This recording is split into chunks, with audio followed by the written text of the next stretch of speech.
नमस्कार दोस्तों, स्वागत है आपका अपना ही YouTube चैनल टुडे एग्जाम पर। दोस्तों आज के इस वीडियो में हम 1000 वन लाइनर क्वेश्चन को देखेंगे। ये वन लाइनर क्वेश्चन किस सब्जेक्ट से होगी? तो मल्टीपल सब्जेक्ट से होगी, जिसे आप विविध कहते हैं, है ना।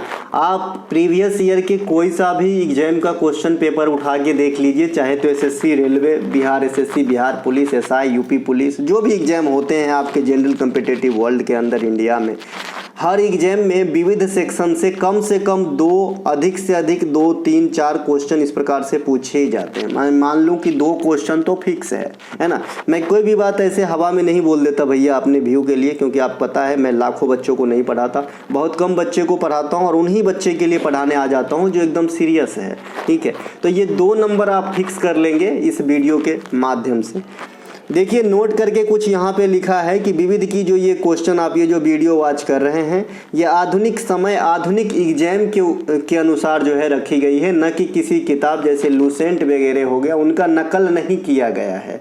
देखिए दोस्तों, जो चीज़ ईजी वे में आप तक एक्सेस हो जाए वो मैं क्यों ही पढ़ाऊँगा। जैसा कि आपको मैं पहले ही बता दिया हूँ कि दक्षिण अफ्रीका से गांधी जी कब लौटे, ये मैं नहीं पढ़ाऊँगा। हाँ, फैक्ट में ज़रूर मौखिक रूप से बोल सकता हूँ, लेकिन पढ़ाऊँगा नहीं, क्योंकि ये मुझे पता है आप पढ़ रखे हैं, है ना। तो मैं वैसा ही चीज़ पढ़ाऊंगा जो आप नहीं पहुंच पाए।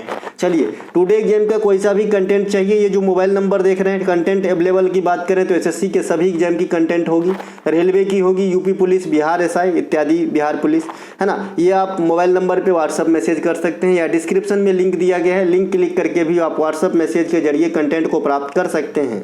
देखिए ये चारों लोगो जो है, ये वाला हमारे टॉपिक बैच का है, जो आपकी सहूलियत के लिए ई बुक फॉर्म में हमने बना दिया है। आप कोई से भी खरीद करेंगे तो उस पर आपको ये फ्री दिया जाएगा। इनके अलावा ये एसएससी का है जो 30 क्लास लेटेस्ट चल रही है, ये रेलवे की है और ये ई बुक का लोगो है। चलिए बिना टाइम गवाए शुरू करते हैं। आपको भी थोड़ा फास्ट चलना है, क्योंकि आपको पता है मैं कुछ भी पढ़ाऊंगा तो एक्स्ट्रा फैक्ट जरूर दूंगा। ये एक्स्ट्रा फैक्ट यहाँ पे लिखित रूप में तो नहीं है, मौखिक रूप में दूंगा, ठीक है। चलिए, इस वीडियो के अंदर लो से लो क्वेश्चन और हाई से हाई क्वेश्चन है। हो सकता है कि कई सारे क्वेश्चन का आंसर आप जानते हो, तो आपको संयम रखना है। आप ऐसे वैसे क्वेश्चन भी देखेंगे जो आपने सुना ही नहीं है, ठीक है। सबसे छोटा महाद्वीप कौन सा है? ये है दादा ऑस्ट्रेलिया। सबसे बड़ा महाद्वीप कौन सा हो जाएगा? तो ये हो जाएगा एशिया, ठीक है। एक ऐसा महाद्वीप जहाँ कोई भी मरुस्थल नहीं हो और एक ऐसा महाद्वीप जहाँ कोई भी ज्वालामुखी नहीं हो, तो कहा जाता है कि ऑस्ट्रेलिया महाद्वीप में कोई भी ज्वालामुखी नहीं स्थित है ना, एक भी ज्वालामुखी नहीं है। और एक ऐसा महाद्वीप जहाँ पे कोई भी मरुस्थल नहीं हो, तो यूरोप जो है, यूरोप वाला अपना महाद्वीप, उसमें कोई भी मरुस्थल नहीं है, कोई भी डेजर्ट नहीं है। तो इस प्रकार से आप ध्यान रखेंगे, ये महाद्वीप हो गया। इसके अलावा महाद्वीप में हम अंध महाद्वीप अफ्रीका को कहते हैं, क्योंकि ये हर दृष्टिकोण से अभी भी पिछड़े हुए हैं। चलते हैं आगे। इसके अलावा भारत का सबसे पुराना बांध कौन सा है ना। तो भारत का सबसे पुराना बांध जो है ये ग्रैंड अन्नीकुट्टू कल्लनई बांध है। कौन सा है भाई? ग्रैंड अन्नीकुट्टू कल्लनई बांध। आरआरबी एनटीपीसी 2021 में ये क्वेश्चन पूछा गया था। ये जो है अपना इतिहास को रिलेट करता है। ये चोल वंश का बांध है ना, चोल वंश के समय जो है निर्माण किया गया डैम है। और ये कहाँ पे है? ये भारतीय राज्य तमिलनाडु के तंजावुर में स्थित है, जहाँ पे आप बृहदेश्वर मंदिर को भी देखते हैं, जो राजराज चोल शासक के द्वारा बनवाया गया था। तो ये बांध काफी पुराना है इंडिया में, और सभी बांधों में सबसे पुराना होता है ग्रैंड अन्नीकुट्टी कल्लनई बांध। कहाँ पे रहेगा? तमिलनाडु के अंदर रहेगा, है ना। क्षेत्रफल की दृष्टि से सबसे बड़ा दूसरा देश कौन सा है? तो भाई कनाडा है। और क्षेत्रफल की दृष्टि भारत का कौन सा रैंक है क्षेत्रफल के दृष्टिकोण से? तो हमारा 7वां रैंक है। तो जब 7वां रैंक पे इंडिया है, तो स्वाभाविक सी बात है कि इससे 6 जो है कोई ना कोई बड़ा होगा। ये 6 देश कौन से बड़ा है? तो सबसे बड़ा देश है भाई रसिया। रसिया जो है क्षेत्रफल के हिसाब से सबसे बड़ा देश है। कनाडा हो जाता है, फिर अमेरिका हो जाता है, अमेरिका, फिर चाइना हो जाता है, फिर ब्राज़ील हो जाता है, फिर हमारा ऑस्ट्रेलिया हो जाता है, और फिर हमारा इंडिया हो जाता है। आपको 8वां भी याद रखना है। मैंने 8वां सबसे बड़े कंट्री पूछते हुए देखा है एसएससी के एग्जाम में। तो 8वां सबसे बड़ा कंट्री जो है ये हमारा अर्जेंटीना हो जाता है। हमने ARJ लिख दिया है, जेड होना चाहिए, अर्जेंटीना हो जाता है, ठीक है। इनके अलावा क्षेत्रफल की दृष्टि से बता दिया, सातवां हमारा इंडिया। अच्छा, एक क्वेश्चन और आपसे पूछता है एसएससी खास करके कि भाई क्षेत्रफल के दृष्टिकोण से इंडिया के पास कुल है ना स्थलीय भूमि का कितना प्रतिशत इनके हिस्से में है, तो आप कहोगे 2.4% हमारे हिस्से में है। और अगर जनगणना के लिहाज से बात कर लें कि पूरा दुनिया की जनसंख्या का कितना परसेंटेज लगभग भारत में निवास करते हैं, तो उस समय तो 17, अब तो मान लीजिए कि आप 18 से 19% इंडिया में ही निवास करते हैं पूरे दुनिया का। तो ये बात भी आप ध्यान रखेंगे, क्योंकि वर्तमान समय में अगर यूएनए की एक रिपोर्ट के अनुसार झांके तो इंडिया का 142 सीआर पॉपुलेशन हो गया है दादा, जो पूरे दुनिया में इस समय सबसे टॉप पे है, चाइना को पछाड़ते हुए भी। हालांकि अपनी ऑफिशियल डाटा ये नहीं है, लेकिन अगर संयुक्त राष्ट्र संघ ने कहा है तो कोई झूठ थोड़ी कहेगा। इनके अलावा कागज का आविष्कार सबसे पहले किस देश में किया गया था, तो ये चाइना में किया गया था। चाइना बहुत सारे चीज में आगे है, जिसमें एक कागज भी है, और कागज कितने इंपॉर्टेंसी रोल अदा करती है मानव सभ्यता के विकास में, ये आपसे छुपा हुआ नहीं है। इसके अलावा दुनिया में ताजे पानी की सबसे बड़ी झील कौन सी है, ये लेक सुपीरियर है। इंडिया में ताजे पानी की सबसे बड़ी झील कहेंगे तो लेक बुलर होगा। लेक बुलर कहाँ पे होंगे, तो जम्मू एंड कश्मीर में होंगे। लेक बुलर का निर्माण किस विधि से हुआ है, तो प्लेट टेक्टोनिक, प्लेट विवर्तनिका सिद्धांत से हुई है। तो ये कुछ एक बातें लेक बुलर के बारे में। इनके अलावा महान झील के श्रेणी में कुल कितने झील आते हैं, तो महान झील के श्रेणी में दादा 5 झील आते हैं। ये कौन कौन से हैं, ईरी, अंटोरियो, हारान, मिशिगन, इस प्रकार से। ओलंपिक में जिम्नास्ट में परफेक्ट 10 तक का स्कोर तक पहुंचने वाले पहले एथलेटिक्स कौन, मतलब खिलाड़ी कौन है, या फिर जो आप कह सकते हैं है ना, हाँ एथलीट कह सकते हैं, तो ये आपका नादिया कोमनकी, ये जो है एथलेटिक्स के अंदर जो 10 पॉइंट तक पहुंचने वाला पहला खिलाड़ी है। जिस प्रकार से आप क्वेश्चन ये शायद ना सुने हो, इसीलिए मैं बताया ना कि कुछ क्वेश्चन आप नहीं सुने होंगे। देखिए मैं क्वेश्चन जो है जो इम्पोर्टेंट है या पास्ट में पूछे गए हैं उन्हीं से आइडिया लेके क्वेश्चन क्रिएट करके आप लोगों के सामने लाता आया हूं, और जो परोस देता हूं शायद एग्जामिनर सुन लेता है और वही पूछ देता है। तो इसी पे मैं काम करता रहूंगा, तो आप लोगों का सपोर्ट चाहिए दोस्तों, है ना, क्योंकि जब इतने शिद्दत से 8-8 घंटा क्वेश्चन मतलब लिखने में टाइम बिता के फिर पढ़ाता हूँ, और जब आप लोग नहीं फायदा उठा पाते हो तो लगता है कि ये तो बेकार है, ठीक है। और जब तरस आ जाती है, जब महात्मा गांधी का जन्म कब हुआ, कब लौटे, है ना, साहित्य के नोबेल पुरस्कार सबसे पहले किसे मिला, है ना, गंगा की मिलन कहाँ होती है, ऐसे ही क्वेश्चन में बच्चे उछल उछल के 20-20 हजार 50-50 हजार मतलब मिले हैं, दिख रहे हैं, मस्त कर रहे हैं। तो लगता है कि आप जो है ना, कहीं गुमराह हो गए, रास्ता जो है भटक गए हैं। इस क्वेश्चन से आज के एग्जाम में क्वेश्चन नहीं मतलब काम नहीं चलती। ऐसा नहीं कि सब हार्ड ही पूछा जाता है, लेकिन जो मेरिट वाली क्वेश्चन होती है वो मेरिट लाइक आप सॉल्व करके आओगे तभी आपका जो है मेरिट में नाम आएगी। ऐसा नहीं है कि आप लो वाला क्वेश्चन सॉल्व कर देंगे तो आपका हो जाएगा। कुछ क्वेश्चन इतने लोअर होते हैं कि जो बिल्कुल मन से नहीं पढ़ता होगा वो भी सॉल्व करके आएगा। ऐसा रहता है 10-20% क्वेश्चन, ऐसा नहीं है ना। चलिए, टेस्ट क्रिकेट में सभी 10 विकेट लेने वाले खिलाड़ी सबसे पहले कौन थे, ये जिम लेकर थे। देखिए टेस्ट क्रिकेट में 10 विकेट लेने वाली कारनामा अब तक मात्र 3 ही गेंदबाज कर चुके हैं। ये 3 गेंदबाज कौन कौन से हैं, सबसे पहले जिम लेकर साहब है, दूसरा इंडिया में जंबो किंग अनिल कुंबले साहब, है ना, अनिल कुंबले साहब, और तीसरा एजाज पटेल साहब, एजाज पटेल, ये जो है पटेल नाम से इंडिया का मत मार दीजिएगा। ये न्यूजीलैंड के तरफ से खेलते हैं, जैसे सचिन रविंद्र वो भी न्यूजीलैंड के तरफ से खेलते हैं। वेस्ट इंडीज में कई सारे ऐसे क्रिकेटर हैं जो इंडिया मूल के रहे थे, जैसे हम लोग जब मैच देखते थे दिनेश रामदील, है ना, राम नरेश सरपन, शिवनारायण चंद्रपाल, ये सभी इंडियन मूल के ही थे। तो वैसे ही एजाज पटेल भी भारतीय मूल के ही होंगे, क्योंकि पटेल सरनेम है, और ये न्यूजीलैंड के तरफ से खेलते हैं। तो ये 3rd विकेट टेकर बना जिन्होंने टेस्ट क्रिकेट की एक पारी में सभी 10 विकेट ले लिया हो, ठीक है भाई। अब यहाँ से क्वेश्चन अभी एसएससी ने आपसे पूछा, हालांकि ये क्वेश्चन भारत का बच्चा जानता है ना, कि भाई वनडे क्रिकेट में एक बॉलर अधिकतम कितने ओवर बॉलिंग कर सकते हैं, तो 10 ओवर, और T20 फॉर्मेट में एक बॉलर तो 4 ओवर, है ना, और टेस्ट क्रिकेट में एक बॉलर तो अभी लिमिट नहीं है, आप जितना भी चाहो कर सकते हो। तो ये बॉलर का जो है थोड़ा सा ये है मतलब एक सीमा है कि आप इतने तक कर सकते हो। अभी देखिए जेम्स एंडरसन जो है ना, तेज गेंदबाज होते हुए 700 विकेट तक पहुंचने वाले प्रथम गेंदबाज बने हैं, फास्ट बॉलर बने हैं जेम्स एंडरसन। ठीक है, तो इन्हें भी ध्यान रखेंगे। इनके अलावा इंग्लैंड के हैं भाई जेम्स एंडरसन। स्वतंत्र भारत के लिए ओलंपिक में प्रथम व्यक्तिगत पदक जीतने वाले भारतीय कौन थे? केडी जाधव, है ना। यहाँ पे स्वतंत्र शब्द लगाना बहुत जरूरी है, और अगर स्वतंत्र शब्द नहीं लगा है तो ऑप्शन में फिर नॉर्मन प्रिजार्ड नहीं होना चाहिए, क्योंकि आपको पता होगा कि भारत के लिए नॉर्मन प्रिजार्ड भी पदक जीते हैं पहले। उस समय हम जो है ना स्वतंत्र नहीं हुआ करते थे। स्वतंत्र भारत की बात करें कि स्वतंत्र होने के बाद जो है हमने पहला पदक कब जीता, तो 1952 में जीता। ये कहाँ पे जीता? हेलेंसिकी ओलंपिक के अंदर जीता। हेलेंसिकी ओलंपिक के अंदर कौन सा पदक हमने जीता था भाई? तो यहाँ पे हमने ब्रॉन्ज मेडल जीता था। किसके द्वारा? केडी जाधव साहब के द्वारा। और केडी जाधव साहब कौन सा खेल खेलते हैं? कुश्ती में महारत हासिल थे। ठीक है भाई।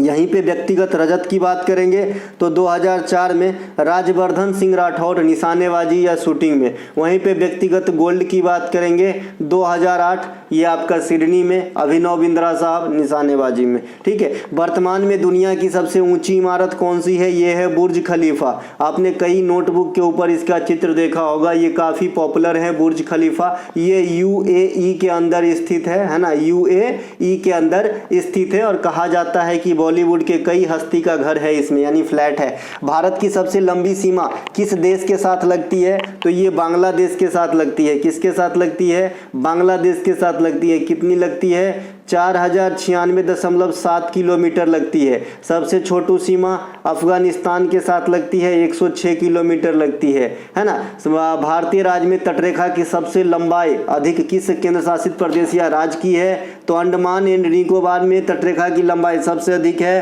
राज्य में बात करेंगे तो गुजरात राज्य में तटरेखा की लंबाई सबसे अधिक है। तो दोनों बात हमने बता दिया। ओवरऑल सबसे अधिक लंबी तटरेखा की लंबाई अंडमान निकोबार का है। राज्य की बात करता है पार्टिकुलर तो गुजरात का हो जाएगा, और राज्यों में सेकेंड स्थान पे आंध्र प्रदेश है। ठीक है। इसके अलावा भारत की जो स्थलीय सीमा है वो 7 देशों के साथ लगती है। ये आपका चाइना, भूटान, बांग्लादेश, नेपाल, पाकिस्तान। इसके अलावा और कौन छूट गया भाई? है ना, बांग्लादेश तो बता ही दिए थे, है ना। तो इस प्रकार से है। अगर जलीय सीमा की बात करेंगे तो म्यांमार भी भैया, है ना। जलीय सीमा की बात करेंगे तो आपका श्रीलंका हो जाएगा और मालदीव हो जाएगा। इंडोनेशिया भी है, लेकिन इसे जो है आप डायरेक्ट टच में नहीं देख सकते हैं। इनके अलावा दुनिया में सबसे अधिक देशों के साथ सीमा साझा करने वाला देश तो ये है चाइना। चाइना कितने देश के साथ सीमा साझा करते हैं? तो 14। कितने देशों के साथ?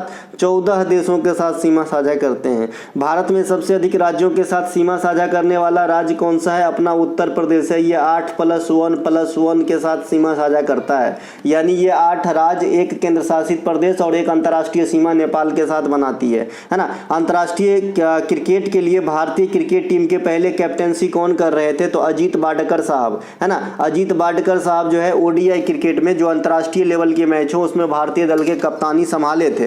अंतर्राष्ट्रीय क्रिकेट में, है ना, पहला शतक लगाने वाला ODI फॉर्मेट के अंदर ये कपिल देव साहब है। कपिल देव साहब जो है ये हमारे को 1983 में ODI वर्ल्ड कप का खिताब दिलाया था। और आजकल कपिल देव साहब को आप कहाँ पे देख सकते हैं, है ना, तो कमला पसंद, है ना, क्या बोलते हैं भैया, ओल्ड जनरेशन का एक ही पसंद कमला पसंद, इस प्रकार से कुछ बोलते हैं, आप देख सकते हो। इनको मत खाना रे। इनके अलावा जो ये है क्या बोलते हैं इसको, कपिल देव साहब का एक किताब है स्टेट फ्रॉम द हार्ट, तो ये बात भी ध्यान रखना, है ना।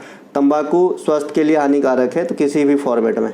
इसके अलावा अंतर्राष्ट्रीय टेस्ट क्रिकेट में भारत के लिए पहला शतक कौन लगाया था? लाला अमरनाथ। कौन लगाया था भैया? लाला अमरनाथ, टेस्ट क्रिकेट में, है ना। इसके अलावा चिकित्सा के क्षेत्र में पहला नोबेल पुरस्कार 1901 ईस्वी में, है ना, किस चीज़ के टीका के खोज करने के लिए दिया गया था? ये क्वेश्चन आपसे पूछता है एग्जामिनर। तो ये क्वेश्चन है भैया डिफ्थीरिया और टेटनस। डिफ्थीरिया और टेटनस, है ना। DTP का टीका का नाम सुने हैं? DTP का पर्टूसिस, डिफ्थीरिया, कुकुर खांसी, इस प्रकार से। तो जो टेटनस और डिफ्थीरिया की टीका के विकास हुआ, इन्हीं के लिए 1901 ईस्वी में, इनका नाम था भाई एमिल एडोल्फ वान वेहरिंग। क्या नाम था? एमिल, मैं ए लिख देता हूँ, फिर एडोल्फ को मैंने ए लिख देता हूँ, है ना, क्योंकि एडोल्फ तो आपके लिए नाम नया तो होगा नहीं, क्योंकि हिटलर को आप तो जानते ही हैं, तो उनका भी पूरा नाम एडोल्फ हिटलर हुआ करता था। तो एमिल एडोल्फ वान, W वाला, और फिर वेहरिंग बी, है ना, AAWB इनका नाम था। और ये आपके SSC CGL पिछले साल पूछे गए थे चिकित्सा के क्षेत्र में, और फिर रसायन के क्षेत्र में भी पूछा गया कि पहला नोबेल किसे दिया गया था, तो मैंने पांचों बता दिया था। इकोनॉमिक्स में भी बता दिया था, रेगनर फिश को, है ना। इसके अलावा तो डिफ्थीरिया हो जाएगा, है ना, डिफ्थीरिया और टेटनस के टीका को ऐसा। अच्छा, टीकाकरण की पिता किसे कहा जाता है, तो एडवर्ड जेनर को कहा जाएगा, है ना। इन्होंने चेचक के टीका पे काम किया था, इसे टीकाकरण का पिता भी आप कह सकते हो। इसके अलावा गणतंत्र दिवस के अवसर पर मुख्य अतिथि के रूप में आमंत्रित किए जाने वाले पहले अमेरिकी राष्ट्रपति कौन थे, बिल क्लिंटन। कौन थे भैया, बिल क्लिंटन। ये पहले अमेरिकी राष्ट्रपति है जो गणतंत्र दिवस के अवसर पर चीफ गेस्ट के रूप में इंडिया में पधारे थे। गणतंत्र दिवस के अवसर पर 1950 में जब हमारा संविधान 26 जनवरी 1950 को लागू हुआ था, तो पहले गणतंत्र दिवस के अवसर पर चीफ गेस्ट के रूप में किसे बुलाया गया था, तो डॉक्टर सुकर्नो। ये किस देश के राजनेता थे उस समय का, तो ये इंडोनेशिया के राजनेता है। सुकर्नो मेघापुत्री का नाम सुने होंगे, इन्हीं के वंश से हैं।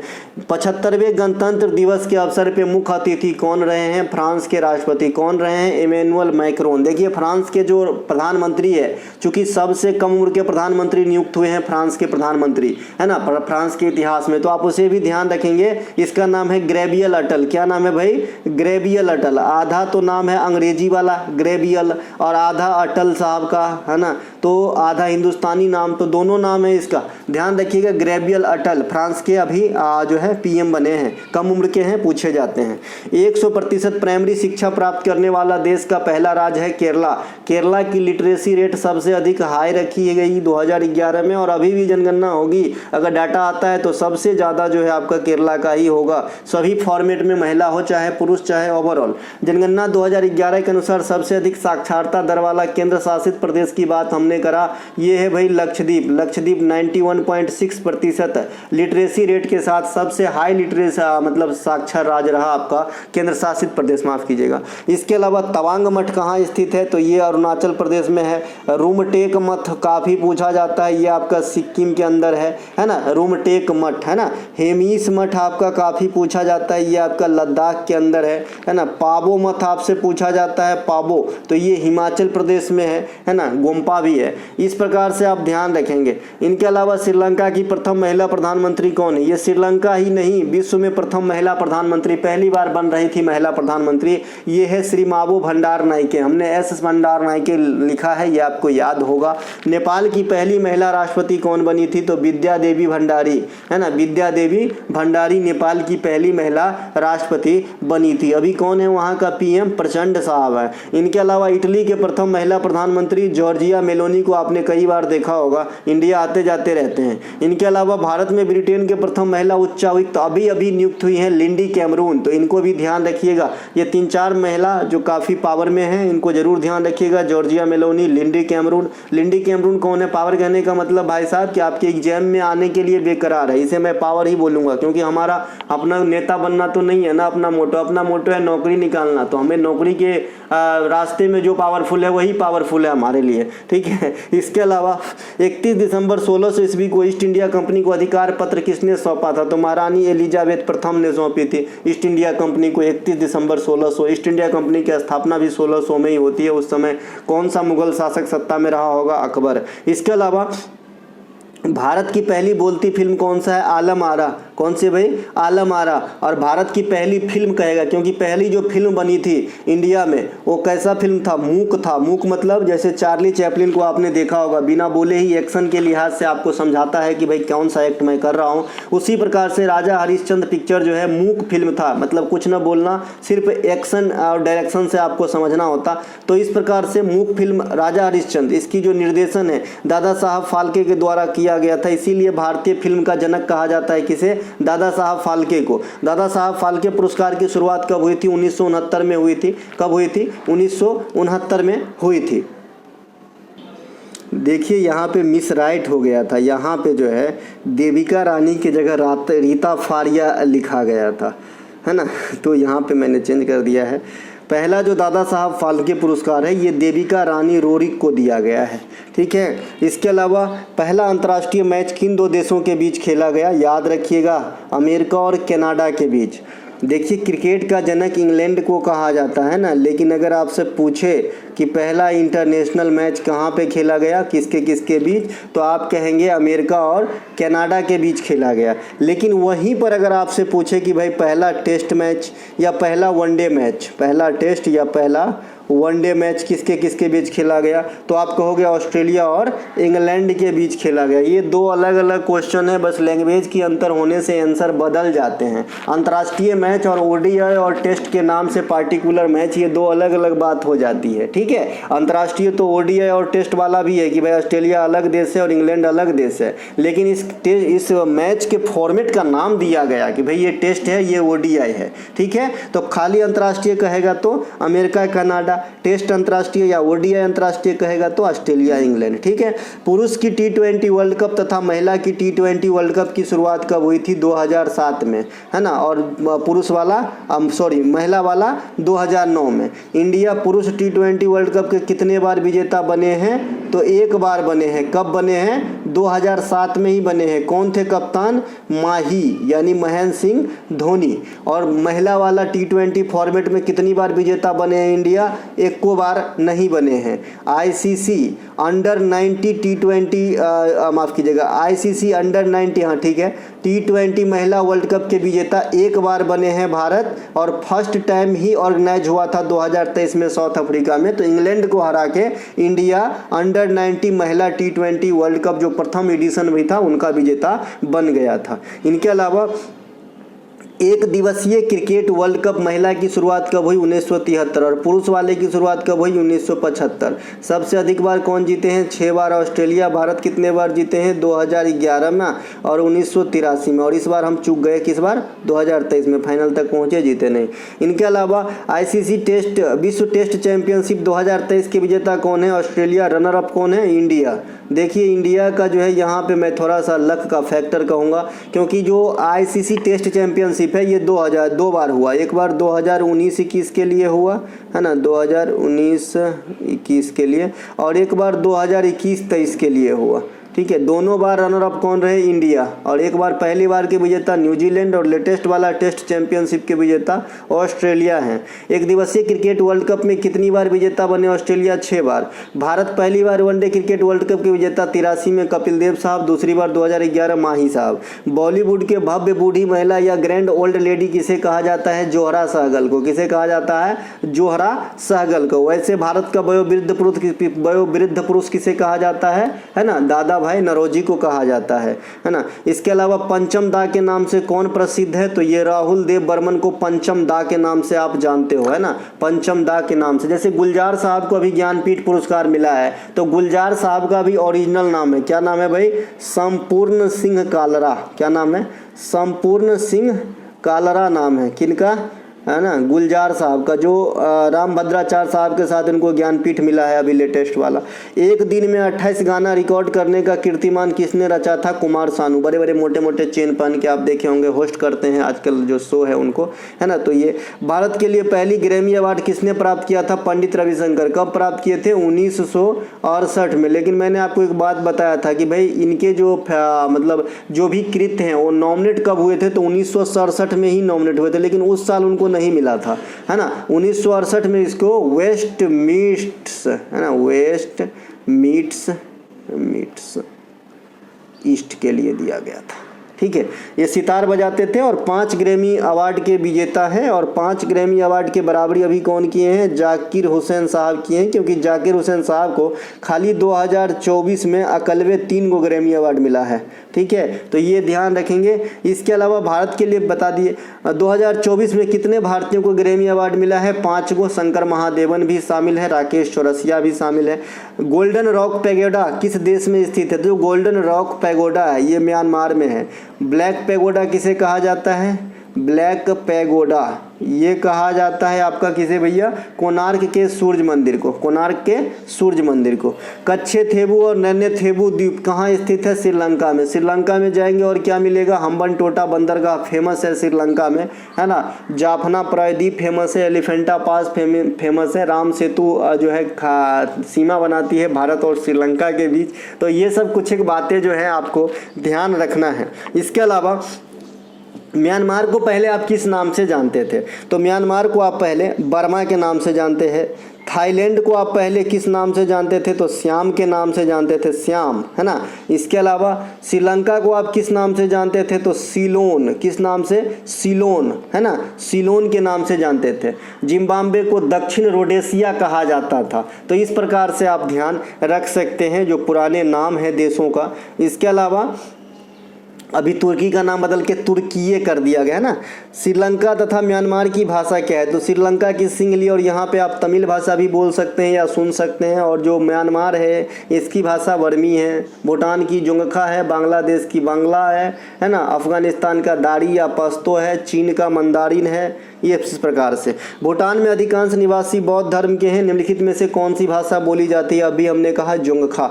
विश्व में जीसस क्राइस्ट की सबसे बड़ी मूर्ति किस देश में है? मैक्सिको में। कहाँ पे भाई? मैक्सिको में। और अभी मैक्सिको के महिला प्रधानमंत्री बनी है क्लॉडिया। इन्हें भी ध्यान रखेंगे। और क्लॉडिया से याद रखना है आपको कि 2023 के लिए जो इकोनॉमिक्स का आपका नोबेल पुरस्कार है वो क्लॉडिया गोल्डन को दिया गया है, जो अमेरिका के हैं। ठीक है, तो आपके वो जो है ना पग पग पे क्वेश्चन आपका इंतजार कर रहा है, बस आपको लिंक करना आना चाहिए। मैं ऐसे ही याद रखता हूँ, इसीलिए मैं जनरली नहीं भूलता कोई भी चीज़ को, अगर एक बार मैंने पढ़ लिया देख लिया तो। ठीक है, विश्व में सबसे ऊंची प्रतिमा वर्तमान में कौन सी है? स्टैचू ऑफ यूनिटी है। स्टैचू ऑफ यूनिटी है। अरे आप लोग तो सिर्फ पढ़ते हो, यहाँ पे पढ़ाई के साथ साथ नौकरी, घर परिवार, ये सब देखना पड़ता है, फिर भी रह जाता है। तो आप तो कर ही सकते हो। जब मैं बूढ़ा कर सकता हूँ तो आप तो कर ही सकते हो। आपके सामने तो मैं बूढ़ा ही हूँ ना यार, भले मैं 32 साल का ही हूँ, लेकिन फिर भी।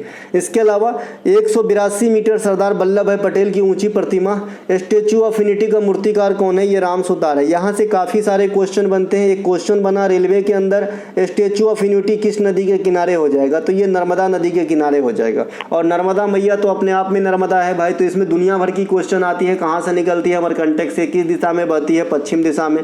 किसको फॉलो करती है? रिफ्ट वैली को फॉलो करती है। कहाँ गिरती है? अरब सागर में गिरती है। क्या कहा जाता है? लाइफ लाइन ऑफ एमपी कहा जाता है भैया, है ना। ओमकारेश्वर, सरदार सरोवर, इंदिरा सागर बांध, ये सभी नर्मदा पे स्थित है। तो ये नर्मदा। इसके अलावा जो इसके मूर्तिकार है ना, ये स्टैचू ऑफ यूनिटी के, ये राम सुतार है। हाइट कितने? 182 मीटर हो जाएंगे। इनके अलावा सरदार वल्लभ भाई पटेल की प्रतिमा है, गुजरात के केवड़िया या फिर आजकल एकता नगर में स्थित है। दुनिया की प्रथम महिला अंतरिक्ष यात्री कौन है? वेलेंटीना तेरेस्कोवा, है ना। वेलेंटाइन डे नहीं है ये, वेलेंटीना नाम है ना, वेलेंटीना नाम है, वेलेंटीना तेरेस्कोवा। इनके अलावा अभी हाल में ही अंतरिक्ष में 1000 दिन तक रहने का रिकॉर्ड किसने बनाया है? ये रूस के ओलेग कोंचेंको है। इसका नाम है ओलेग कोंचेंको। इन्होंने जो रूस की जो आपका अंतरिक्ष दल है, उन्होंने दावा किया है कि ये 1000 दिन तक रह के आए हैं, है ना। इनके अलावा चांद पे कदम रखने वाला पहला और दूसरा इंसान कौन था? तो नील आर्मस्ट्रांग सभी याद रखते हैं। आपको दूसरा इंसान भी याद रखना है जिसका नाम है बज एल्ड्रिन। क्या नाम है भाई?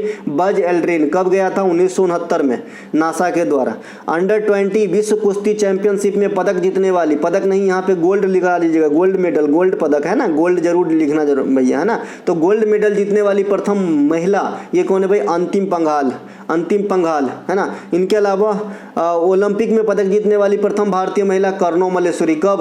2000 में। कौन सा Olympic? Sydney Olympic. Bronze medal कौन से खेल में? वेट लिफ्टिंग में, है ना। इसके अलावा जो आपका अंतिम पंघाल है ये कब जीती थी?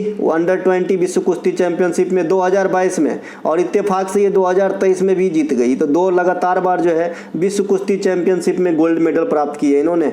लगातार 2 ओलंपिक में पदक जीतने वाली पीवी सिंधु, है ना, पीवी सिंधु। इसके अलावा ओलंपिक में अब तक कितने पदक भारत के कोटे में? तो 35 अब तक। जो 2024 में होगा इसकी बात मैं नहीं कर रहा हूँ, इसमें ऐड होगा, है ना। आई होप 50 ऐड हो जाए, है ना। तो 35 आए हैं जिसमें 8 पदक जो है महिला के द्वारा जीता गया है और बाद में कि आप या तो कोई ना कोई टीम के द्वारा या फिर पुरुष के द्वारा जीता गया है। भारतीय ओलंपिक कमेटी में अध्यक्ष बनने वाली प्रथम महिला पीटी उषा वर्तमान भी है ना। रेलवे बोर्ड के अध्यक्ष बनने वाली प्रथम महिला जया वर्मा सिन्हा वर्तमान भी है। सबसे पुरानी मस्जिद चेरामन जुमा कहाँ पे है? केरल में है। इंडिया के सबसे पुराने चर्च किस राज्य में है? ये भी केरल में है ना। हाल में ही भारत का पहला डॉल्फिन रिसर्च सेंटर बिहार के पटना में खुला गया है ना। हाल में ही भारत में महिलाएं कहना यहाँ पे सही नहीं होगा, यहाँ पे आप लड़कियों लिख लीजिएगा, ठीक है ना, बालिकाओं लिख लीजिएगा, है ना। हाल में ही भारत में बालिकाओं के लिए सैनिक स्कूल किस राज्य में खोली गई है? तो उत्तर प्रदेश में। जब महिलाएं हो जाएगी, जब 50 साल हो जाएगी तब ना सैनिक स्कूल में थोड़ी जाएंगे, तो यहाँ पे महिलाओं सही नहीं रहेगा, मैं करेक्शन करके दे दूंगा, है ना भैया। प्रश्न खुद लिखता हूँ तो एक आध जो है फिसल जाती है, बाद में सोचते हैं तो लगता है कि ये सही नहीं होना है। पर्यावरण दिवस 2024 के अवसर 2 नए रामसर स्थल कौन कौन से लिए गए हैं? तो नागी नकटी कहाँ का है भाई? ये बिहार का है। इस प्रकार से रामसर स्थल की संख्या बढ़ के कितने हो गए हैं? तो 82 हो गए हैं। कितने? 82 हो गए हैं। इससे पहले जो है 2023 के लास्ट तक अगर आपसे पूछता है, क्योंकि एग्जामिनर का बहुत चालाक है भाई, तो अगर 2023 के लास्ट तक कहता है तो 75 आंसर करना है, ठीक है। इसके अलावा विश्व आर्द्र भूमि के दिवस के अवसर पे 5 गो आया था तो 75 5 80 होता है, और 2 गो अभी पर्यावरण दिवस पे आया है तो 82 हो गया है। नोबेल पुरस्कार जीतने वाले प्रथम भारतीय अर्थशास्त्री अमर्त्य सेन है, और नोबेल पुरस्कार जीतने वाले सेकंड अर्थशास्त्री जो 2019 में आया, इनका नाम अभिजीत बनर्जी है। अपनी पत्नी डुफ्लो, एस्टर डुफ्लो के साथ जीते थे इन्होंने नोबेल पुरस्कार, ठीक है। भारत के लिए पहली बार नोबेल पुरस्कार जीतने का कारनामा रविन्द्रनाथ टैगोर 1913, साहित्य में गीतांजलि राइट के लिए। भारत के लिए विज्ञान के क्षेत्र में नोबेल पुरस्कार प्राप्त करने वाले प्रथम वैज्ञानिक सर सीवी रमन साहब 1930 ईस्वी में, है ना, रमन प्रभाव के लिए। विश्व एथलेटिक्स चैंपियनशिप में स्वर्ण पदक जीतने वाले प्रथम भारतीय नीरज चोपड़ा भाला फेंक में। किस भारतीय राज्य में सबसे अधिक हवाई अड्डा है? तो गुजरात में। किस भारतीय राज्य में छोटा और बड़ा बंदरगाह सबसे अधिक है? तो महाराष्ट्र में। ये दोनों क्वेश्चन भी याद रखिएगा, अच्छा क्वेश्चन है। इसके अलावा सभी राज्यों तथा केंद्र शासित प्रदेश मिलाकर सबसे लंबी तटरेखा किसकी? यह भी बता दिया हमने, अंडमान निकोबार का। राज्यों में कहता है तो गुजरात का। इसके अलावा अकेले फाइटर एयरक्राफ्ट उड़ाने वाली पहली भारतीय महिला कौन बनी थी? अवनी चतुर्वेदी। अभी मैंने आपको क्वेश्चन बताया था कि किस पूर्वोत्तर भारत के राज्य के राजधानी के नाम पे अभी जो है एक युद्धपोत को लॉन्च किया गया है ना, यानी लास्ट 2023 में, तो ये था भैया INS इन्फाल, है ना। इनके अलावा दक्षिण एशियाई खेल परिषद का गठन कब हुआ था? 1983 में। सार्क की स्थापना कब हुई थी और मुख्यालय कहाँ है? तो 1985 में काठमांडू में। वर्तमान में 8 सदस्य देश हैं, अंतिम सदस्य देश अफगानिस्तान है।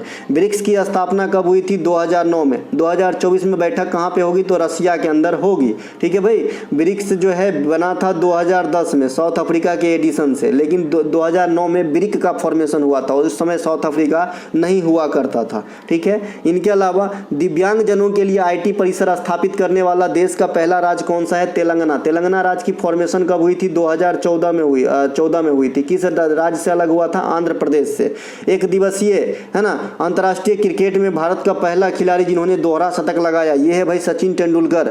सचिन तेंदुलकर। भारत में बहुत सारे खिलाड़ी हैं, सचिन तेंदुलकर है, वीरेंद्र सहवाग है, रोहित शर्मा है, ईशान किशन है, शुभमन गिल है। ये 5 महारथी हैं जिन्होंने दोहरा शतक लगा चुके हैं इंडिया के लिए, ठीक है। एक दिवसीय अंतर्राष्ट्रीय क्रिकेट में सबसे कम गेंद पर दोहरा शतक किसने लगाया? तो ये ईशान किशन है, जिन्होंने 126 गेंद पर दोहरा शतक लगाया है। देखने में छोटन लागे घाव करे गंभीर। इसके अलावा एक दिवसीय क्रिकेट में क्रिकेट में दोहरा शतक लगाने वाला एकमात्र पाकिस्तानी खिलाड़ी, मैंने प्रथम पाकिस्तानी खिलाड़ी, एकमात्र कहना गलत होगा, पहले पाकिस्तानी खिलाड़ी फखर जमान है ना। इनके अलावा ICC वर्ल्ड कप 2023 में एकमात्र दोहरा शतक ग्लेन मैक्सवेल ने लगाया था, 201 रन अफगानिस्तान के खिलाफ। उस मैच में बहुत कुछ सीखने को था अपने रोजमर्रा की जिंदगी में, है ना, कि जब उनको चोट लग गया, दौड़ नहीं पा रहा था, तो उन्होंने चौका छक्का मारना ही सोचा, और इतने ज़्यादा कड़क सोचा कि भाई मुंह से मैच छीन लिया था।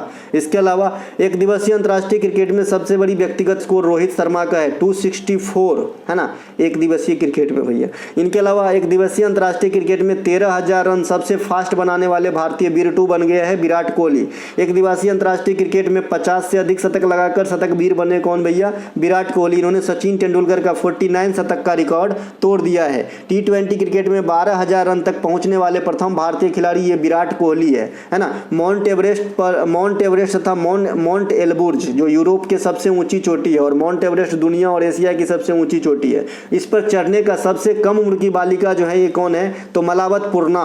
इसके अलावा नई संसद भवन के वास्तुकार कौन है? बिमल पटेल साहब। राष्ट्रीय महिला आयोग किस अधिनियम के द्वारा जो है गठित हुए थे? तो राष्ट्रीय महिला अधिनियम 1990 के द्वारा 1992 में इसकी जो है स्थापना हुई थी। आज एक बच्चे ने कोई कमेंट किया है कि सर जो आपका महिला आरक्षण बिल है, जो महिला आरक्षण से संबंधित संवैधानिक संशोधन 106वां है, उसको आप पे 128वां नंबर बिल कैसे लिख दिए? तो मैं आपको एक चीज़ बताना चाहता हूँ, है ना, कि पापा से आप जो पैसा मांगते हो तो क्या हर बार पैसा दे ही देता है कि एक दो बार झापर भी देता है? तो एक दो बार झापर भी देते होंगे, है ना। मजाक कर रहा हूँ यार, सिखा रहा हूँ याद रखने के लिए। उसी प्रकार से अधिनियम तो बहुत आते हैं, तो कुछ ऐसे होते हैं कि पारित नहीं हो पाता है किसी न किसी कारणवश, है ना। तो उसी प्रकार से ये 128वें नंबर का हो जाएगा जो महिला वाला आरक्षण वाली बात करता है। और संशोधन की बात करेगा तो 106वां संशोधन के तहत महिला का जो है आरक्षण से संबंधित है 106वां, जो 1/3 सीट को फिक्स करता है लोकसभा और विधानसभा के अंदर। ठीक है भाई। इसके अलावा प्रथम जीएसटी परिषद के अध्यक्ष कौन थे? तो अरुण जेटली साहब। अरुण जेटली साहब ही क्यों? तो अभी कौन होंगे जीएसटी परिषद के अध्यक्ष? तो निर्मला सीतारमण। ये जो नई मंत्रिमंडल बनेंगे नए वाला, तो उसमें देखना होगा कि कौन बनेगा। तो वर्तमान समय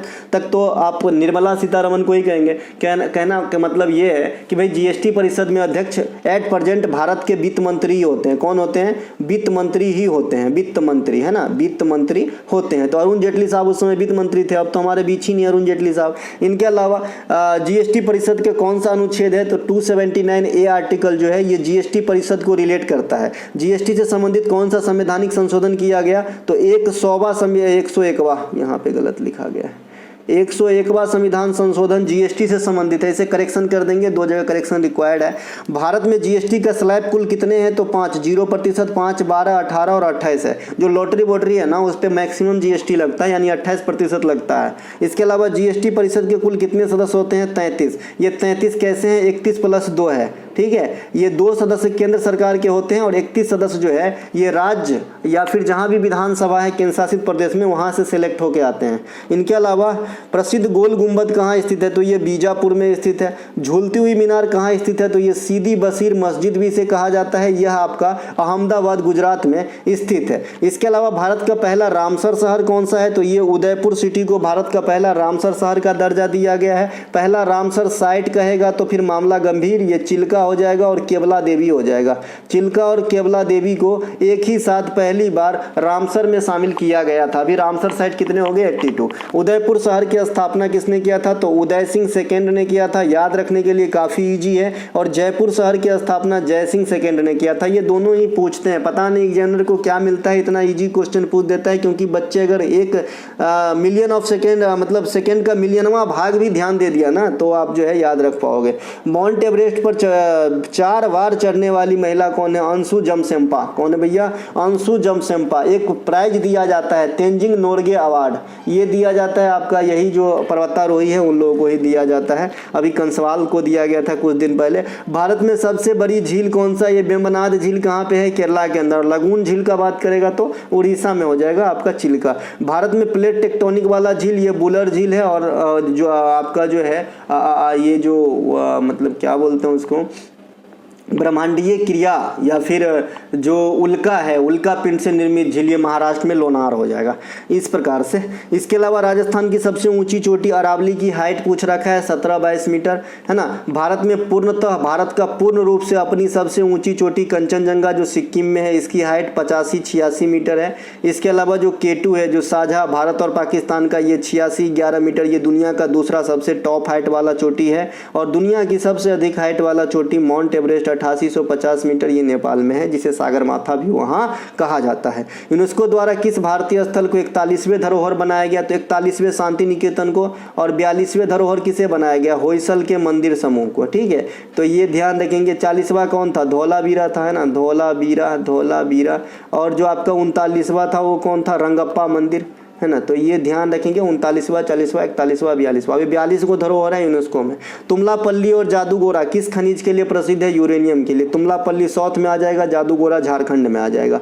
भारत की प्रथम महिला जिम्नास्टिक जिन्होंने ओलंपिक में हिस्सा लिया, दीपा कर्माकर मैडम। इन्होंने ओलंपिक में हिस्सा लेने वाले प्रथम महिला एथलीट है। इसके लता दीनानाथ मंगेशकर पुरस्कार प्राप्त करने वाले प्रथम नागरिक नरेंद्र मोदी। और 3rd एडिशन जो अभी 2024 में इसकी घोषणा हुई है लता दीनानाथ मंगेशकर पुरस्कार की, वर्ष 2024 के लिए, यह अमिताभ बच्चन साहब यानी AB साहब को दिया गया है। इनके अलावा 1000 अंतर्राष्ट्रीय रन बनाने वाली पहली महिला क्रिकेटर भारतीय, तो ये मिताली राज है। एक क्वेश्चन का और फॉर्मेशन हो जाता है यहाँ पे कि 6000 इंटरनेशनल ODI रन बनाने वाली प्रथम भारतीय महिला, तो भी मिताली राज ही आंसर होगा। ये जो अंतर्राष्ट्रीय रन है ये सभी फॉर्मेट में मिलाकर है मिताली राज का 10,000 से अधिक। इनके अलावा शतरंज में प्रथम भारतीय महिला ग्रैंड मास्टर कौन थे? S विजया लक्ष्मी, सुब्बारमन विजया लक्ष्मी। अभी 85वें ग्रैंड मास्टर इंडिया का ही बना है, ये कौन है? P श्यामनिकेतन। निखिल। कौन है भाई?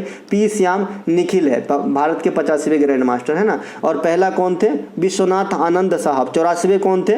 वैशाली रमेश बाबू, जो आर प्रज्ञानंदा की बहन भी है। 1998 में पोखरण में जो सेकेंड परमाणु परीक्षण हुआ, पहली बार 1974 में हुआ था, याद रखिएगा। भारत का पहला परमाणु परीक्षण पोखरण 1974, तो सेकेंड बार 1998 में हुआ था। तो उस समय प्रधानमंत्री कौन था? तो आपको पता ही होगा कि 2000 के आसपास जो अटल बिहारी वाजपेयी साहब प्रधानमंत्री रहे थे, और फिर बने मनमोहन सिंह जो 2014 तक रहे। 2014 से अभी मोदी साहब हैं, और मोदी साहब फिर भी आ गए, है ना। तो इस प्रकार से चलता रहा है, तो आपको भी याद रख लेना है। अभी तो मुझे लगता है जो सबसे ज़्यादा प्रधानमंत्री रहने का रिकॉर्ड अभी जो नेहरू साहब के नाम है, वो भी अगर ये कार्यकाल पूरा हो जाता है तो टूटने कगार पे आ जाएगी। इनके अलावा भारत की टूट ही जाएगी। भारत की प्रथम परमाणु परीक्षण 1974 पोखरण में किया गया था, इंदिरा गांधी मैडम के समय में। इनके अलावा स्वतंत्र भारत के प्रथम वित्त मंत्री कौन थे? आर के शनमुखम शेट्टी। इसीलिए यहाँ से दो क्वेश्चन का फॉर्मेशन होता है कि गणतंत्र भारत के प्रथम बजट किसने पेश किया था? तो जॉन मथाई। और स्वतंत्र भारत के प्रथम बजट किसने पेश किया था? तो आर के शनमुखम शेट्टी। तो ये दोनों ही क्वेश्चन जो हैं आप जरूर याद रखिएगा। इनके अलावा दुनिया का पहला फुटबॉल क्लब कौन सा है? यानी कहने का मतलब है कि सबसे पुरानी फुटबॉल क्लब कौन सी है? तो सबसे पुरानी फुटबॉल क्लब जो आपका हो जाएगा शेफील्ड फुटबॉल क्लब। इसकी स्थापना 1857 में हुआ है। और ये कहाँ का फुटबॉल क्लब है? तो ये इंग्लैंड का फुटबॉल क्लब है। माउंट एवरेस्ट को, है ना, फतह करने वाली पहली दिव्यांग महिला कौन है? तो ये अरुणिमा सिन्हा। अरुणिमा सिन्हा जो है ये माउंट एवरेस्ट को फतह करने वाली दिव्यांग, मतलब डिजेबल्ड पर्सन है, मतलब इनके टांग नहीं है भैया, रेलवे दुर्घटना में इनकी टांग जो है चली गई थी, फिर भी इन्होंने ठाना कि मुझे माउंट एवरेस्ट को चढ़ना है। यानी जो बिल्कुल ना हो उसको हाँ करना, और हाँ कर भी दिया।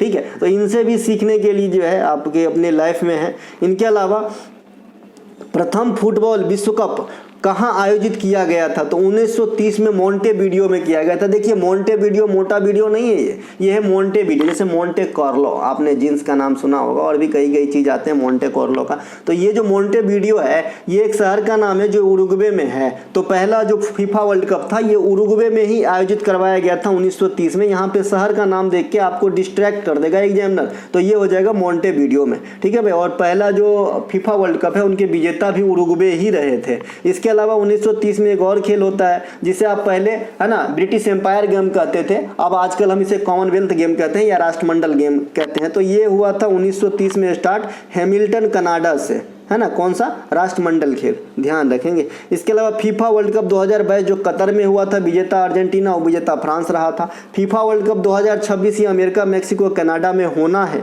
फीफा महिला वर्ल्ड कप 2023 ये ऑस्ट्रेलिया और न्यूजीलैंड में हुआ, विजेता स्पेन बना था इंग्लैंड को हरा के। इसके अलावा भारत की पहली महिला मुख्यमंत्री सुचेता कृपलानी उत्तर प्रदेश में बनी थी, और पहली महिला राज्यपाल भी उत्तर प्रदेश में ही बनी थी। ठीक है। इनके अलावा वर्तमान में कितने राज्य में भारत में महिला मुख्यमंत्री है? तो एकमात्र राज्य पश्चिम बंगाल में ममता दीदी जो है मुख्यमंत्री के पद पे हैं, अन्यथा किसी भी अन्य स्टेट में कोई भी महिला वर्तमान में मुख्यमंत्री नहीं है। सबसे अधिक दिन तक महिला जिन्होंने मुख्यमंत्री का कार्यभार संभाली ये है शीला दीक्षित। कौन है? शीला दीक्षित मैडम है। सबसे अधिक दिन तक मुख्यमंत्री के पद पे रहने वाले भारतीय कौन है? पवन चामलिंग साहब है। कौन है? पवन चामलिंग साहब है। इसके अलावा भारत का पहला राष्ट्रीय उद्यान कौन सा है? जिम कॉर्बेट, इसे ही आप हेलू भी कहते हैं, या वर्तमान नाम इसका रामगंगा। तो ये तीनों में से कोई भी हो सकता है, उत्तराखंड में है ना, बाघ के लिए जाना जाता है। इसके अलावा अंतरिक्ष में जाने वाली प्रथम भारतीय कौन थे? आपका जो है राकेश शर्मा साहब। ओलंपिक में व्यक्तिगत गोल्ड जीतने वाले प्रथम, गोल्ड की बात हो रहा है ना, व्यक्तिगत गोल्ड, अभिनव बिंद्रा 2008 में। भारतीय रिजर्व बैंक के प्रथम अंग्रेज गवर्नर ओसबर्न स्मिथ, और प्रथम भारतीय गवर्नर सीडी देशमुख, है ना। भारतीय रिजर्व बैंक की स्थापना किस आयोग से? तो हिल्टन यंग आयोग से। कब हुआ था? 1935 के अंदर। राष्ट्रीयकरण कब हुआ था? 1949 के अंदर, है ना। मुख्यालय कहाँ पे है? मुंबई में। क्या क्या काम है? नोट छापना, मौद्रिक नीति बनाना, प्रतिभूतियों की लेन देन करना, MFI कंपनी को रेगुलेट करना, कमर्शियल बैंक का पंजीयन करना, इत्यादि इत्यादि।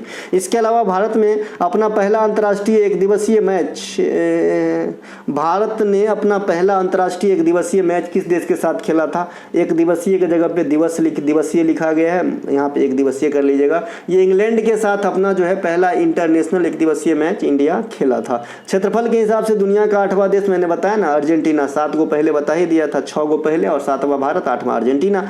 भारत में हरित क्रांति सबसे पहले 1967 पंजाब में आई थी। हरित क्रांति का जनक भारत में किसे कहा जाता है? MS स्वामीनाथन साहब को कहा जाता है। MS स्वामीनाथन साहब को 2024 में जो 5 जने को भारत रत्न दिया गया उनमें एक नाम MS स्वामीनाथन साहब भी हैं और 4 गो जो है आपका जुड़े हुए हैं राजनीति से। कौन कौन? PV नरसिम्हा राव हैं, चौधरी चरण सिंह हैं, लाल कृष्ण आडवाणी है ना, इसके अलावा कर्पूरी ठाकुर है और ये आपका MS स्वामीनाथन है। तो हो सकता है कि आने वाले समय में एक ऐसा क्वेश्चन क्रिएट करे एग्जामिनर कि 2024 में 5 विभूति जिन्हें भारत रत्न दिया गया एकमात्र कौन है जो राजनीतिक सेक्टर से जुड़े हुए नहीं है, तो आपका MS स्वामीनाथन आंसर हो जाएगा। इनके अलावा हरित क्रांति सबसे अधिक असर किस फसल पे डाला? तो गेहूं पे डाला। विश्व स्तर पर हरित क्रांति के जनक डॉक्टर नॉर्मन बोरलॉग को कहा जाता है ना, मैक्सिकन अमेरिकी कह सकते हैं इन्हें। इनके अलावा भारत में पहला वंदे भारत एक्सप्रेस किन 2 स्टेशन के बीच? तो नई दिल्ली से बनारस 2019 में चला था। भारत में सबसे युवा राष्ट्रपति कौन? डॉक्टर नीलम संजीव रेड्डी साहब है ना, और नीलम संजीव रेड्डी ही एकमात्र राष्ट्रपति है जिसे निर्विरोध चुना गया था, मतलब इनके विरोध में कोई भी खड़े नहीं हुए थे। भारत का पहला कार्यवाहक राष्ट्रपति BB गिरी साहब है ना, BB गिरी साहब जो आगे चलकर देश के 4थे राष्ट्रपति भी बने। इनके अलावा मैक्सिको की पहली महिला राष्ट्रपति अभी हाल में ही चुना गया है, 2-3 दिन हुआ है, इनका नाम है क्लॉडिया सिनबाम है ना। अभी मैंने बताया ना क्लॉडिया गोल्डन से आपको याद रखना है 2023 के अर्थशास्त्र का नोबेल जो अमेरिका के रहने वाले हैं। तो क्लॉडिया, क्लाउड माने मेघ भी होता है, कई सारे चीज आप ध्यान रख सकते हैं। तो क्लॉडिया 2 जगह आप एक मैक्सिको की महिला राष्ट्रपति नाम रख सकते हैं, वहां पर शायद मैं प्रधानमंत्री बोल दिया था क्या, सुधार कर लीजिएगा, ये मैक्सिको की महिला राष्ट्रपति बनी है, ठीक है। इसके अलावा जो क्लॉडिया गोल्डिन है वो इकोनॉमिक्स के अंदर अर्थशास्त्र के नोबेल लॉरिएट है 2023 के लिए, जो अमेरिकन है। आंतरिक गड़बड़ी के आधार पर देश में पहली बार आपातकाल 1975 में लगा था, इंदिरा गांधी के समय में लगा था, है ना। और भारत की जो लौह महिला है वो इंदिरा गांधी को ही आप कहते हैं। विश्व का सबसे लंबा रेल मार्ग ये ट्रांस साइबेरियन रेल मार्ग है ना, रसिया का है। इंडिया में सबसे लंबी दूरी तय करने वाली एक्सप्रेस विवेक एक्सप्रेस है। कौन है भैया? विवेक एक्सप्रेस है ना। कोरोना के बाद बांग्लादेश के लिए चलाई जाने वाली एक्सप्रेस मिताली एक्सप्रेस है, क्योंकि बांग्लादेश के लिए और भी एक्सप्रेस चलाए जाते हैं। मैंने यहाँ पे थोड़ा सा क्लू लगा दिया है कि लेटेस्ट में जो बांग्लादेश के लिए चलाया गया आपका एक्सप्रेस है उनका नाम है मिताली एक्सप्रेस। भारत का पहला मेट्रो रेल कहाँ चली थी? तो कोलकाता में। अब देखिए पढ़ने और न पढ़ने से क्या फर्क पड़ता है आपके एग्जाम पे। मैं थोड़ा सा एग्जाम्पल देता हूँ। जैसे यहाँ पे ये जो क्वेश्चन है बांग्लादेश में चलाई जाने वाली कोरोना के बाद वाली एक्सप्रेस, तो मैंने मिताली एक्सप्रेस आंसर कहा है। अगर आप इस क्वेश्चन को कभी नहीं देखो न सुनो और एग्जाम में इत्तेफाक से आ गया है ना, तो आपके ऑप्शन में तो नाम भी वैसे ही रहेगा, समझौता है ना, समझौता, समाधान, इस प्रकार के नाम रहेंगे। तो आपको क्या लगेगा कि भाई 2 देशों का कोऑर्डिनेट हो रहा है तो कुछ ऐसा ही नाम होना चाहिए, अगर तुक्का खेलेंगे आप तो। लेकिन मिताली है, ठीक है। तो अगर आप पढ़े सुने हैं तो आपको कभी भी घाटा नहीं करेगा। भारत का पहला मेट्रो रेल ये कोलकाता में है। अंडर वाटर मेट्रो का अभी उद्घाटन हुआ है, ये भी कोलकाता के अंदर ही हुआ, हुगली में। नीति आयोग के प्रथम उपाध्यक्ष कौन रहे थे? अरविंद पनघड़िया साहब। और अरविंद पनघड़िया साहब वर्तमान में 16वें वित्त आयोग के अध्यक्ष के रूप में नियुक्त किए गए हैं, तो इन्हें भी ध्यान रखेंगे। वित्त आयोग का गठन कौन करते हैं? राष्ट्रपति। कितने वर्षों के लिए? 5 वर्षों के लिए। कौन सा आर्टिकल यूज होता है? 280। राज्यों में कौन करते हैं? राज्यपाल। राज्य में जो वित्त आयोग का गठन फॉर्मेशन होता है कौन सा आर्टिकल है? 243I है, ठीक है। दोनों तीनों बात ध्यान रखेंगे, चारों पांचों बात है ना। राज्य में राज्यपाल कार्यपालिका का प्रधान और केंद्र में राष्ट्रपति कार्यपालिका का प्रधान होते हैं। नीति आयोग में एकमात्र महिला CEO कौन रहे हैं? तो ये आपका सिंधु श्री खुल्लर मैडम, ये पहला CEO भी है और एकमात्र महिला CEO भी है। अभी तक कोई दूसरी महिला जो है नीति आयोग के अंदर CEO नहीं बनी है। अभी 2 CEO करंट हैं, वो कौन है? BVR सुब्रमण्यम साहब हैं। नीति आयोग के वर्तमान उपाध्यक्ष कौन है? सुमन कुमार बेरी साहब हैं। वर्तमान में माफ कीजिएगा, भारत के प्रथम महिला राष्ट्रपति, लोकसभा अध्यक्ष तथा भारत रत्न प्राप्त करने वाली महिला कौन है? तो तीनों का आंसर यहाँ पे आपके 3 क्वेश्चन है एक ही में। तो पहला है आपका प्रतिभा देवी पाटिल, ये महिला राष्ट्रपति। मीरा कुमार प्रथम महिला स्पीकर और इंदिरा गांधी जो है भारत रत्न प्राप्त करने वाली प्रथम महिला। 1972 में शिमला समझौता पर सिग्नेचर करने वाले पाकिस्तान के तरफ से कौन नेता थे? तो जुल्फिकार अली भुट्टो। भारत में स्वदेश निर्मित रंगीन फिल्म पहला कौन सा था? तो किसान कन्या। रंगीन फिल्म की बात हो रही है भाई, और रंगीन टीवी का प्रसारण इंडिया में 1982 से आया था, तो ये बात भी ध्यान रखेंगे। और भारत में रेडियो की शुरुआत 1923 से होती है। हालांकि मैंने रेडियो का इतिहास आपको बताया है कि कि भाई स्थापित जो है 1927 में होती है, फिर 1930 में इंडियन ब्रॉडकास्टिंग सर्विस, 1936 में ऑल इंडिया रेडियो और 1957 में आकाशवाणी नाम दिया जाता है। ठीक है, भारत में सबसे ऊंची गुरुत्वीय बांध कौन सी है? तो भाखरा नांगल बांध है जो सतलज नदी पे स्थित है। भारत की सबसे ऊंची टिहरी डैम किस नदी पे है? तो भागीरथी और भिलांगना के संगम पे है, ये उत्तराखंड में 261 मीटर से भी अधिक है। हीराकुंड बांध परियोजना जो सबसे लंबी बांध परियोजना है, उड़ीसा राज्य में महानदी पर स्थित है। भारत का सबसे लंबा राष्ट्रीय राजमार्ग NH44 है, पहले NH7 हुआ करता था। अरब सागर के समानांतर, एक सेकेंड, हाँ तो यहाँ पे मैं बता दिया था, गैस सिलेंडर आ गई थी यार। यह हीराकुंड बांध परियोजना बता ही दिया था, हाँ उड़ीसा में है। NH44 भी बता दिया था। अच्छा यहाँ पे था, अरब सागर की समानांतर चलने वाली कौन सी रेलवे लाइन है इंडिया में? तो कोंकण रेलवे है। ये कोंकण रेलवे कहाँ से स्टार्ट होती है? तो ये महाराष्ट्र में रोहा एक स्टेशन है, जो पनवेल स्टेशन है उससे अगर आप आगे जाएंगे तो एक रोहा स्टेशन है, यहाँ से स्टार्ट होती है कोंकण रेलवे। कोंकण रेलवे का मुख्यालय अगर को वर्तमान में आपसे कोई पूछता है तो बेलापुर CVD जो है ये कोंकण रेलवे का मुख्यालय है, जो नवी मुंबई में आती है। ठीक है, इनके अलावा एशिया का सबसे बड़ा टर्मिनल कौन सा है? Bus terminal. सबसे बड़ा बस टर्मिनल कौन है? बस तो क्वेश्चन एग्जाम में आजकल बस से काफ़ी आ रहे हैं। बस टर्मिनल एशिया का सबसे बड़ा चेन्नई में है, इसका नाम है मुफस्सिल बस टर्मिनल। देखिए LNG से संचालित बस अभी पूछ दिया गया था, तो ये महाराष्ट्र में चलाया गया है LNG से संचालित। ठीक है, एक क्वेश्चन आपसे पास्ट में पूछा गया है, CNG ट्रैक्टर के पहले मालिक कौन है इंडिया में? तो नितिन गडकरी साहब बने थे। तो ऐसे ऐसे भी क्वेश्चन पूछा जाता है। ये क्वेश्चन क्यों पूछा जाता है? कभी आपने अमल किया? इसलिए पूछा जाता है कि जो आजकल जो जलवायु परिवर्तन हो रहे हैं, इसमें कार्बन के उत्सर्जन का काफ़ी अहम योगदान है। एक तो योगदान पेड़ कटने का है, दूसरा कार्बन उत्सर्जन का भी है। और जब पेड़ भी नहीं रहेगा और कार्बन उत्सर्जन भी धड़ल्ले से हो रहा है तो कार्बन को एब्जॉर्ब कौन करेगा? ठीक है, तो इसके लिए जो वैकल्पिक आपका ईंधन विधि खोजा जाता है, और जब भी इस प्रकार से कोई नई चीज़ लॉन्च होती है तो आपके एग्जाम में आ जाती है। तो LNG वाला आपका महाराष्ट्र में चला है। CNG वाला ट्रैक्टर सबसे पहले नितिन गडकरी साहब जो है खरीदे थे। इनके अलावा दुनिया का सबसे बड़ा मसाला बाजार ये दिल्ली में स्थित है। दुनिया का सबसे बड़ा मसाला बाजार। भारत में पेट्रोलियम की खोज डिगबोई असम में किया गया था 1901 ईस्वी में। ठीक है, इसके अलावा बचपन बचाओ आंदोलन से कौन जुड़े रहे हैं? कैलाश सत्यार्थी। कैलाश सत्यार्थी नोबेल लॉरिएट है। मलाला यूसुफजई के साथ इन्हें भी नोबेल पुरस्कार दिया गया था। भारत रत्न प्राप्त करने वाले एकमात्र क्रिकेटर कौन है? तो ये सचिन तेंदुलकर है। यहाँ पर थोड़ा सा विविधता है। अगर आपको पूछा जाता है कि सचिन तेंदुलकर को भारत रत्न कब दिया गया, तो 2013 आंसर करना अगर ऑप्शन में है। सचिन तेंदुलकर ने भारत रत्न कब रिसीव किए? तो 2014 में किए थे। हुआ यूं कि 2013 के लास्ट में जो है सचिन तेंदुलकर साहब संन्यास की घोषणा करते हैं। तो उस समय कांग्रेस की सरकार होती है, इन्हें भारत रत्न देने की जो है आनन फानन में घोषणा तुरंत कर दिए जाते हैं, लेकिन उनको भारत रत्न जो है 2014 फरवरी महीना में हैंड रिसीव हुआ था। तो इसके दो आंसर हो जाते हैं, इसीलिए आप कहीं कहीं 2013 कहीं कहीं 2014 देखे होंगे। आशा करते हैं कि आप समझ पाए कि कब 2014 आंसर करना है और कब 13 करना है। भारत में थियोसॉफिकल सोसाइटी का जनक किसे कहा जाता है? एनी बेसेंट को कहा जाता है। इन्होंने अपना पहला मुख्यालय अड्यार में 1882 में बनाया था। वैसे थियोसॉफिकल सोसाइटी के जो मेन फाउंडर हैं ये मैडम ब्लावत्स्की और कर्नल अल्काट है, जो 1875 में USA के अंदर फाउंड किए थे, है ना। इसके अलावा भारत का सबसे ऊंची जलप्रपात ये कूचिकल जलप्रपात है, जो कर्नाटक के अंदर स्थित है। और कौन सा नदी इसमें शामिल है? तो बराही नदी है ना। बराही नदी पर भगवान बराह अवतार भी होता है ना भगवान का, हाँ होता है ना। भारत का प्रथम मुख्य चुनाव आयुक्त कौन है? सुकुमार सेन। अभी जो है मुख्य चुनाव आयुक्त कौन हो जाएगा? चीफ इलेक्शन कमिश्नर, तो आपका राजीव कुमार साहब है। सिविल सर्विस में सिलेक्ट होने वाले प्रथम भारतीय सत्येंद्र नाथ टैगोर साहब हैं।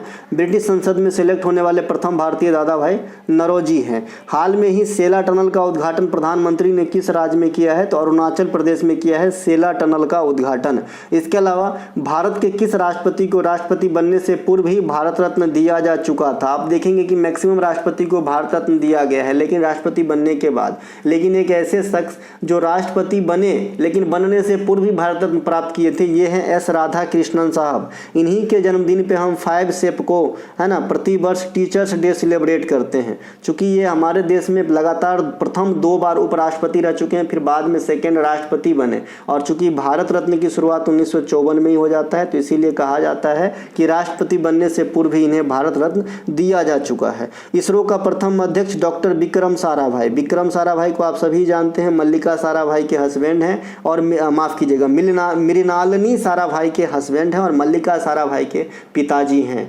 मृणालिनी साराभाई और मल्लिका साराभाई का सेक्टर क्या है? डांसिंग है, जो क्लासिकल डांस से जुड़ी हुई प्रमुख हस्ती हैं। इनके अलावा इसरो की स्थापना 1969 में हुआ था। बेंगलुरु में मुख्यालय है। एस सोमनाथ वर्तमान में इनके हेड है। इनके चंद्रयान 1 2008, चंद्रयान 2 2019 और चंद्रयान 3 2023 तीनों कहाँ से प्रक्षेपण किया गया? तो सतीश धवन अंतरिक्ष केंद्र से किया गया था। अभी इसका लेटेस्ट मिशन आदित्य L1 है ना, और गगनयान। इनके अलावा भारतीय रेल की शुरुआत कब हुई थी? 1853 में, है ना। किसके समय हुआ था? डलहौजी के समय में 34 किलोमीटर की यात्रा तय करा था पहला रेलगाड़ी मुंबई से ठाणे के बीच, है ना।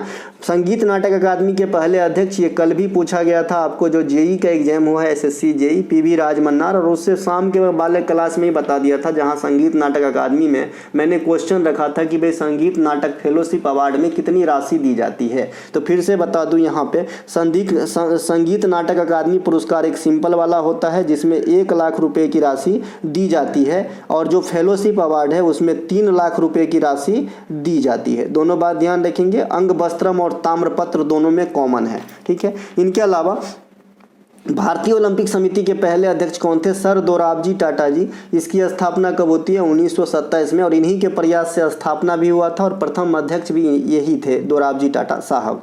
भारत का राष्ट्रीय पुस्तकालय नेशनल लाइब्रेरी कहाँ पे है? कोलकाता के अंदर है ना। इसके अलावा आपने पंचायत सीरीज देखा होगा, तो वहाँ भी एक लाइब्रेरी बना दिया गया है, जो प्रहलाद चचा का जो पुत्र थे वो शहीद हो गए हैं, उन्हीं के नाम पे, है ना। आप देखे होंगे जो पंचायत का भवन होता है उनके सामने बनाए गए हैं, है ना। भारत का राष्ट्रीय पुस्तकालय कहाँ स्थित है? बता दिए थे। फोर्ट विलियम कॉलेज कहाँ पे है? कोलकाता के अंदर है। फर्गुसन कॉलेज कहाँ पे है? महाराष्ट्र पुणे के अंदर है। भारत का रॉकेट मैन किसे कहा जाता है? के सिवन को कहा जाता है। मिसाइल मैन किसे कहा जाता है? APJ अब्दुल कलाम साहब को कहा जाता है। जल मैन किसे कहा जाता है? राजेंद्र को कहा जाता है। पक्षी मैन किसे कहा जाता है? सलीम अली को कहा जाता है ना। इसके अलावा बहुत सारे मैन हैं आपके इंडिया में, आप ध्यान रख सकते हैं, है ना। पैडमैन भी हैं, अक्षय कुमार, मजाक कर रहा हूँ। इसके अलावा हिमाद्री नामक जो आपका अनुसंधान केंद्र है, ये कहाँ पे खोला गया? तो आर्कटिक में। आर्कटिक मतलब नॉर्थ जोन होता है इधर वाले सेक्टर में, और जो अंटार्कटिक है ये साउथ जोन है ना। तो अंटार्कटिक में पहली प्रयोगशाला कौन सा था इंडिया का? दक्षिण गंगोत्री। दक्षिण गंगोत्री जो है अंटार्कटिका में खोला गया पहला प्रयोगशाला था भारत का। फिर बाद में मैत्री भी आया, है ना। लेकिन जो उत्तरी ध्रुव है, जो आपका उत्तरी साइड है, आर्कटिक क्षेत्र है, वहाँ पे एकमात्र प्रयोगशाला इंडिया का एकमात्र प्रयोगशाला है हिमाद्री, जो 2008 में स्थापित किया गया था। इसके अलावा भारत की प्रथम पूर्णकालिक महिला रक्षा मंत्री कौन बनी? तो भैया निर्मला सीतारमन। ये रक्षा मंत्री भी है और वित्त मंत्री भी है। पूर्णकालिक मतलब पूरे कार्यकाल के लिए रहे, ऐसा, ठीक है। देखिए, जो अगर आपसे कोई क्वेश्चन पूछे कि भारतीय इतिहास में प्रथम बार बजट पेश करने वाली महिला कौन थी, तो आपको आंसर निर्मला सीतारमन नहीं देना है, इंदिरा गांधी देना है। इंदिरा गांधी PM के पोस्ट पे होते हुए भी एक बार जो है ना, वित्त मंत्रालय को भी मतलब दिए थे कि भाई इन्होंने जो है बजट पेश किया था, ठीक है। तो इंदिरा गांधी पूर्वकालिक तो नहीं हुई है ना, क्योंकि कोई अदर पोस्ट पे भी थे। तो ये पूर्वकालिक अगर आपसे वित्त मंत्री महिला कहते हैं तो सीतारमन मैडम होगी। सुभाष चंद्र बोस के जन्मदिन 23 जनवरी को पहली बार पराक्रम दिवस कब मनाया गया? 2021 में। 2021 में ही जो मेजर ध्यानचंद पुरस्कार आजकल आप सुनते हैं, पहले राजीव गांधी खेल रत्न पुरस्कार हुआ करता था, उनका भी नाम 2021 में ही बदला गया था। दुनिया की सबसे लंबी नदी नील नदी का उद्गम कहाँ से होती है? लेक विक्टोरिया से। और नील नदी कहाँ पे गिरती है? भूमध्य सागर में। तो ये दोनों बात ध्यान रखना है। लेकिन दुनिया में सबसे बड़ी नदी कहेगा, बड़ी कहने का मतलब जल उपलब्धता के आधार पे, तो अमेजन हो जाता है। लंबी कहेगा तो नील नदी होता है, ठीक है। तो लाल सागर और भूमध्य सागर को जोड़ने वाले जो आपका स्वेज नहर है, इसकी लंबाई कितनी है? 164 किलोमीटर। यहाँ पे मैंने स्टार लगा दिया हूँ। एग्जैक्ट 164 किलोमीटर ऑप्शन में नहीं रहने पर 164 से 168 किलोमीटर के बीच में जो रहेगा आपको सटीक आंसर होगा। अमर जवान ज्योति स्मारक कहाँ है? इंडिया गेट के पास है। इंडिया गेट का वास्तुकार है कौन है? एडमिन लुटियंस है। कब बनना तैयार हुआ था? 1921 में हुआ था। और ये जो अमर जवान ज्योति है, इसकी उद्घाटन कब हुई थी? 1971 में हुए थे। कौन किए थे? इंदिरा गांधी मैडम किए थे। अब इस अमर जवान ज्योति का आपने अभी जो है युद्ध स्मारक मोदी साहब के द्वारा उद्घाटन किया गया वहीं पे। हाल में ही भारत में सबसे टॉप ट्रेंडिंग पार्टनर कौन है? चाइना है, अमेरिका को पछाड़कर। भारत का पहला समुद्री उद्यान कच्छ की खाड़ी है। इसमें अगर मैं मन्नार की खाड़ी ऑप्शन दे दूं तो आप अधिकांश बच्चे मन्नार की खाड़ी मार दोगे। ठीक है, भारत का डुगोंग संरक्षण केंद्र मन्नार की खाड़ी। दुनिया की सबसे बड़ी डेल्टा भारत और किस देश तक फैली हुई है? तो बांग्लादेश। इसे गंगा ब्रह्मपुत्र डेल्टा कहते हैं। यहाँ मैंग्रोव प्रकार की वन पाई जाती है, यहाँ पे सुंदरी की वृक्ष पाई जाती है, यहाँ पे रॉयल बंगाल टाइगर पाया जाता है। ये वन दलदली वाला होता है। इस वन का अधिकांश भाग जो है जल में डूबा हुआ होता है ना। इसके अलावा भारत की सबसे बड़ी पशु मेला सोनपुर बिहार है। इसे हरिहर क्षेत्र मेला भी कहा जाता है ना। सबसे बड़े जनजातीय मेला की बात करेंगे तो मेथाराम जात्रा मेला जो तेलंगाना में लगती है, वो सबसे बड़ा जनजातीय मेला होगी, है ना। इसके अलावा प्रसिद्ध ऊंट मेला का आयोजन कहाँ पे होता है? पुष्कर राजस्थान में किया जाता है। तो दोस्तों ये थे आज का जो है विविध वाला पार्ट 1। ये 5 पार्ट में आएंगे, आप क्वेश्चन को गिनती कर लेना। ये 200 क्वेश्चन है ना। ये कितने क्वेश्चन है? 200 क्वेश्चन है ना। ये 5 पार्ट में आएंगे। मैं आपको 1000 क्वेश्चन विविध वाला कराऊंगा जो आपके एग्जाम में 2 नंबर फिक्स करेगा। ठीक है, तो अब देखिए कब आता है, डिपेंड करता है आप लोग देखते हैं कि नहीं देखते हैं उस पर। ये PDF जो है उन बच्चों को दिया जाएगा जो कोई भी करेंट प्लान में इनरोल है व्हाट्सएप ग्रुप में, चाहे तो SSC वाले में, रेलवे वाले में या फिर ई बुक वाले में, उनको दिया जाएगा। जय हिंद दोस्तों।